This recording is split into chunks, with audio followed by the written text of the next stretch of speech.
நீங்கள் எந்த வேலையுமே சஸ்டைனாக ஒரு ½ அன் ஹவர் மேலே ஒரு பாஸ்டர் இருந்துச்சுன்னா அது பெயின் கிரியேட் பண்ண ஆரம்பிச்சிடும். இப்போ வந்து பயோமெக்கானிக்கல் பாடி பயோமெக்கானிக்ஸ்னு ஒன்று இருக்குது. Gravity anti gravity. நான் உட்காடுறேன் அப்படின்னா என்னோட கிராவிட்டி மசில்ஸ் எல்லாம் வந்து டுவர்ட்ஸ் ஆகும், ஆன்டி கிராவிட்டி மசில்ஸ்க்கு ஆப்போசிட்டாக வேலை செய்யும்.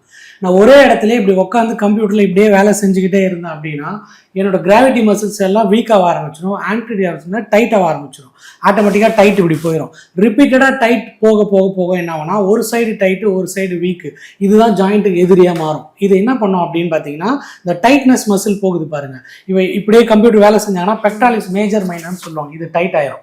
அப்புறம் நெக்கு இங்கே உள்ளே இருக்கிற மசில் வீக் ஆகி இந்த மசில் டைட் ஆயிரும். இது ரெண்டும் ஆச்சுனால என்ன ஆகும்னு பார்த்தீங்கன்னா இது நெக்குக்கும் இங்கே இருந்து மிட் பேக்குக்கும் இந்த டிஸ்க்கு அஃபெக்ட் ஆக ஆரம்பிச்சிடும். ஃபார்வர்டில் வந்து இங்கே டைட் போகுது பாருங்கள். அப்போ இந்த சைடு டைட் ஆக இந்த சைடு ஓப்பன் ஆகும். ஸோ இந்த சைடு ஓப்பன் ஆகி டிஸ்க் வந்து ஃபுல் ப்ளோண்டாக இருக்கும். அது ப்ரொலாப்ஸ் கிடையாது, ப்ளோண்டாக இருக்கும். இந்த ப்ளோண்டில் வந்து ஏதாவது ஒரு வெயிட் தூக்குறது ரிப்பீட்டடாக ஏதாவது ஒரு ஸ்ட்ரெயின் பண்ணனாங்கன்னா அது அப்படியே ப்ரொலாப்ஸ் ஆயிரும். அதுதான் வந்து ஃபுல் ப்ளோண்டு ஆஃப்டர் ப்ரொலாப்ஸ். இந்த மாதிரி தான் கண்டிஷனை சொல்லுவாங்க. ஸோ இந்த ப்ரொலாப்ஸ் ஆச்சுனா தான் அப்புறம் தான் டிஸ்க்கு பிரச்சனை, ரேடியேட்டிங் பெயின், நம்னஸ்ஸு, கை மறுத்து போகிறது, பேக்லேருந்து ஷயட்டிக் பெயின், அடுத்தடுத்த லெவலில் அதை அப்படியே தாண்டிக்கிட்டே போகும்.